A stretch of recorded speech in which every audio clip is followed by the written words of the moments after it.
Welcome to the Blueprints Podcast. I'm Isabelle Brodigham here with Michael Flory, founder and CEO of Custom Built, and of course, my dad. Hey, Isabelle. So today I want to dive into giving back. One of the things that I've heard you say, especially in the last couple of years, is that you started in this business, but really your goal in life was to impact families. Yeah. So that's our core focus here at Custom Built. But I want to talk about how you translate that. You know, we go in and remodel homes.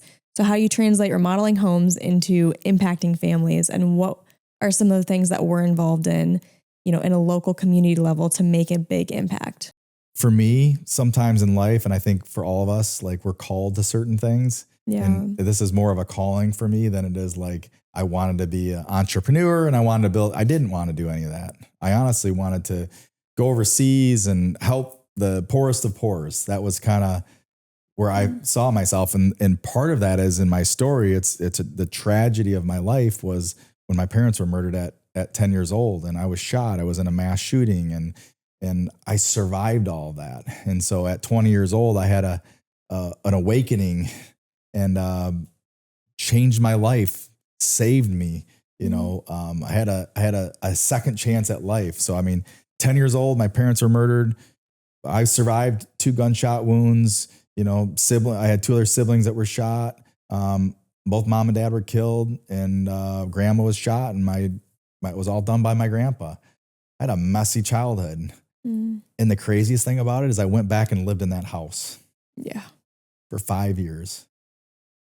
And to understand like what that did to me as a little boy, it's hard to say, but I can tell you today, it's making me a stronger and better person because I'm seeing myself what I did as a little boy. Like I was pretty strong, you know, but I didn't see myself that way at that time. I saw myself as broken. I saw myself as hurting and a victim and, you know, and really sad, but I didn't even have time to process my sad emotions. So my childhood was in a home. And now I'm in the home remodeling business, and this is what I do for a living. And your house looks better than my house. So fortunately, I didn't pass along the tragedy and the trauma from living in a home and a lot of the pain that I went through. But I can see now at 49 years old, almost 40 years later, how I was called to this industry and how it's so amazing because I have a colleague who's in the commercial business, is an amazing developer in this area, and got to sit with him for a lunch one time, and he was telling me how when he was young, he knew he wanted to be in the building industry, and he thought he was going to be in the residential market. And I remember him sitting there, and he said, "You know what? I had a great mentor, and I went home and I told him what I wanted to do, and he said, 'You want to go into the commercial industry, Not the residential.'" And I thought, well, I'm in the residential market, you know. But what he was saying about that is, I mean, we need great businesses in both areas. Yes. But for him, it was a better fit for him. And for me, the hard thing about working in the residential remodel business, it is just so personal. People's homes are their sanctuaries. This place that we're in here, you know, doing this podcast, this used to be the home of the Sheik, you know. Big time wrestler, WWF, right here. He lived right here in Williamston. Like this thing's been redone and remodeled, and it's been reimagined. And like, if you haven't been out here to Hidden Grove, you got to book your wedding. You got to book your next leadership. We did our leadership, we did our whole company party this last winter here. I think they still have spaces. I know they're pretty booked up, but this home was reimagined. It was purple in here. The first time I came, it looks so different than what it used to. But the process of like gutting something and going back through it, I realize all these years later, you know, and we have an amazing team now. But there's a lot of parts of this business that I really don't like. But one thing I do love is I love connecting with people, and I love delivering a finished product. But along the way in the remodeling business, it is messy, it is dirty, it is emotional. There's disappointments, things are misordered, there's issues along the way, there's going to be problems. The current house that we're going to work on we're going to open it up and it's going to have issues that we're not going to know how to fix that we couldn't have anticipated. There's some that we could have anticipated, but we didn't. And so there's just the amount of like emotional intelligence that you got to have and the emotional capacity to work with homeowners, to stay with them, to not get, when things go wrong and homeowners are frustrated and mad and they're tired and worn out from the remodeling process. And, so for me, giving back has become something that like, I thought I would build this business so that I could impact lives. And along the way, as we've grown the business and we have more people, what I realize is that like, we're all like, like as I'm leading the team, like the opportunity to impact your life is to be able to have the real conversations. We talk about the 5 dysfunctions of a team, right? And building trust with a team and conflicting together, the 5 dysfunctions are, lack of trust and the fear of conflict, and those are like kind of like the 2 base foundational pieces. And if you don't have trust and you're not willing to conflict, and I think in leadership, like that's really difficult. And until things go wrong, like if everything's going good all the time, we don't usually have to get down into the nitty gritty. Right. But when things aren't working and people aren't showing up to work and jobs got misordered and, homeowners are frustrated, like that's when you start to have to deal with your own stuff and you got to start remodeling yourself, And so this business has been the greatest remodel job ever. I'm like Hidden Grove, 2.0 or 5.0 at this point, I've had to continue to reinvent myself. Because as the business grows, we have to grow. And so the remodeling business has been for me.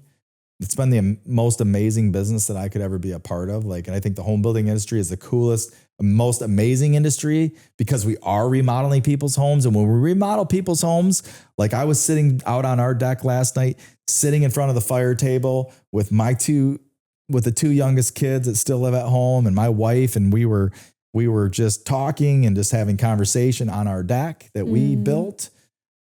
That moment, that conversation will last forever. Or when I got up this morning and I walked down the hallway and noticed that my daughter's light was on, but had just remembered that she moved out yesterday, my 20-year-old Shiloh, And as I went to that light switch, this is all part of the emotion of a home. I went to that light switch, the light was left on. The light was left on. You make me tear up. And she wasn't even in the home. Mm-hmm. But if you've had a kid and you've raised a kid and you sent your kid off, and when your kids were little, and some of the things that I've put emphasis on, like,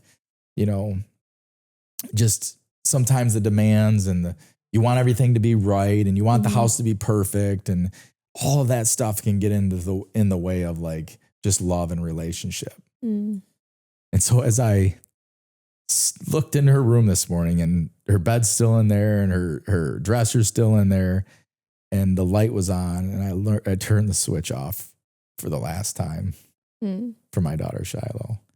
And the things that happen in homes, the beauty of the home, it really is a space where we get to learn and grow and transform. And so I think the remodeling business is one of those businesses that harnessed and belief, like when we go in and make a space, that bedroom has been a space, and Shiloh did a lot of the remodeling in her space. I mean, it's just she repainted one of the most beautiful rooms in the house. And Yeah, it's just gorgeous. And now she's actually at my house. Yeah. So I'm tearing up over here listening to you, and she's in my house now. So but turning that light switch off this morning, I was just reminded of like, sometimes as parents, we get mad the doors are left open. We have a dog that opens the door and leaves the door open all the time. And kids that leave, it was like, well, the dog must have left it open, Turn the light on. But some of the things that frustrate us as parents along the way, you just realize in the scheme of life, and remodeling is very similar to that. In this whole business. And so because of this business, on top of that, we've been able to get involved. I just want people to see the impact. Like Ellie's Place is something that we've gotten involved in. If you haven't heard of Ellie's Place, it's an amazing organization that serves children. And our mission is really that no child would grieve alone. And for me, it hits home. That hits home, and it's we have a building in Lansing. We also go into the schools at Ellie's Place, and I've I'm proud to serve on the community board there. Amazing organization. And we have people like you on the team and other people who give back. We're able to give back financially. We've been able to be sponsors, of their annual race, the 5K race, and other events that we've been able to sponsor. We got the event coming up here shortly with the fall reception. Yeah. They'll have a family there that will talk about the services they got and the transformation that they went through by being a part of that. And oh man, like how I wish the knowledge back in the early 90s or the late 80s, we didn't have the knowledge of grieving and understand grieving the way we do, and the education and the people that are trained to help these kids process their emotions, because stuck emotions, emotions that don't get resolved, those resurface back later in life. And so all these places basically helping children process through their grief emotions or sadness and learning how to process those emotions. Doesn't mean they won't get them in their life. All emotions are good. God made them all. He made the most amazing joy, love, and all the way down to shame and sadness and all of that, and the full spectrum, And I would say in a remodel project, we experience a full spectrum of that most of the time. We do. Even in the design process, working with the couples together, some of the things that we go through, like the emotional expenditure. And if we just stay the course and do it, like, it's so amazing. In our business at Custom Built here, we've really focused on how can we use what we're doing to impact more people. And it starts with our team. Like, I think you touched on that today. It's like, it's our team, it's our clients, it's going through the emotional process, but then it's also, giving financially and giving of our resources. And so there's so many ways as business owners and leaders that we can give back and we can impact lives. And it starts with taking a look at what do you do the best, and then how can you help people? Yeah. You think of Hospice of Lansing, and that was brought to our team by Brian. And I think of Building 21 and Jacob and Child and Family Charities and Jacob. And what other, organizations are we now supporting? Because our team, there's Twigs. That was Jacob too. He's our champion, networker. I mean, he's one of the people on our team that has really kind of followed my lead and how I got involved. That he served as the president of his BNI, and Jacob's really done a lot. We got to have Jacob on the podcast soon. So yeah, I think, for me, serving on those boards or being a part of Ellie's Place, or, really recently we brought an organization in and was able to support, it's called Kirsten's Ride, from up north Michigan. We did one of our clients is a part of that. She volunteers and serves, and they bring awareness to suicide and it's kind of like CPR, but CPR for suicide. And it's suicide prevention training. Yes. So if you have a emergency and you come across somebody that looks like they're down, and this day and age, when we've had, and in the high schools alone, we've had several, in the last couple of years. And so that's a big part of my story too, because I got to that place in my life at 20 years old, didn't want to live any longer with all the tragedy that I had been through and the pain that I had gone through as a little kid. Like so to be able to be a part of that and to bring that into our company and have people go through that training and have that awareness and really like be a part of a mission of ultimately just making our community a better place, And I don't have everything all figured out. I don't even know what I believe on, what I believe today is what I believe today, but what I believe tomorrow could be different than what I believe today. And that's one of the things Dan Sullivan's really helped me with. He's a great entrepreneurial leader. He's 80 years old. He's 81 probably now. He writes a book a quarter. The guy is an amazing leader. He got started pretty late with his business and his career in late 40s, early 50s. But it's about how old I am now is when he started his business. Now here is 80 years old. He's helped entrepreneurs all over the world. Yeah. And it's because he has a flexible mindset, and he's not rigid in how he believes, and he's right. And it's got to be done this way. Like, he's like, this is what I'm coaching you on.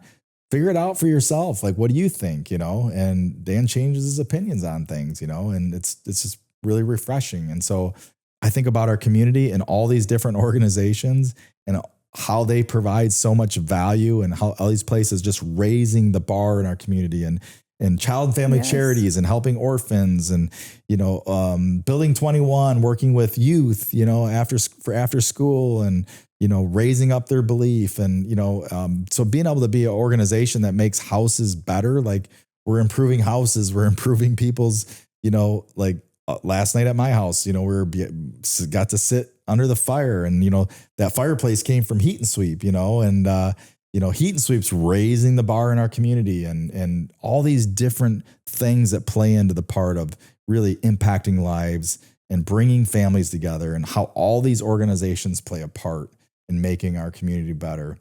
And then just last is that, like, each of us plays a part in making our community better. And I believe it just is, make the next choice. Do the next thing that you think's right. And when you fail, you're going to fail. You're going to make the wrong choices at times. Don't give up. Don't judge yourself on that. Be kind, be kind, have fun, and make the next choice. And that's what we've done at Custom Built. Anyhow, didn't know this episode would be this exciting for me, but this is definitely an exciting episode. And yeah, I love to continue to hear good stories around our community of, organizations that are doing great work, like Ellie's Place and others. And then love to hear stories about people in our company, how they've gotten involved. And, when you serve, when you give, you get more back than you give. I want to just make that clear today. As an entrepreneur, I think business owners there can be certain judgments against business owners, but some of the business owners that I know are some of the most generous people that come to mind. And the people then that work for those organizations give back a ton. And then that's just what I want to be a part of, is just that generosity and helping our community raise the level of love and peace and joy in our community.